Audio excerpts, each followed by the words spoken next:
Hi, my name is Zachary Summers from Auburn, California. Since our world really needs new energy resources, I was interested in seeing if I could generate electricity from waste. During my research, I learned about microbial fuel cells and how I could use benthic mud in a microbial fuel cell to generate electricity. I learned that bacteria live in mud and that some naturally produce electricity due to their ability to breathe solid lumps of iron in the soil. A microbial fuel cell is made up of two electrodes, an anode and a cathode, that are linked by an electrical connection. Bacteria breathe out electrons that can be collected as an electrical current and create a kind of battery.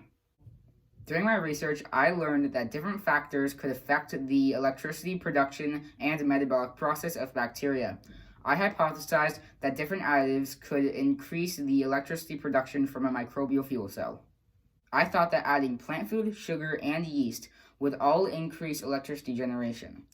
My hypothesis was that adding yeast would result in the greatest increase in power output because it would add more microorganisms and thus increase power output. My procedures involved collecting mud from the bottom of a pond and then putting it in my microbial fuel cells to generate electricity.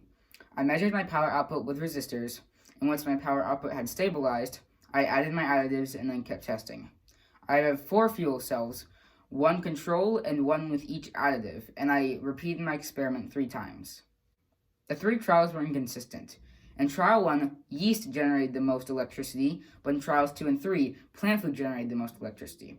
I think this happened because trials 2 and 3 had a wet or mud sample, and the microbes were able to thrive off of that wet mud and respond to the essential nutrients in the plant food. The information in this project could be used by researchers to further explore using benthic mud as an alternate energy resource in the future. I'd like to thank my parents and my science teacher for encouraging me to do this project, and I'd like to thank you for taking the time to watch my video. Thank you.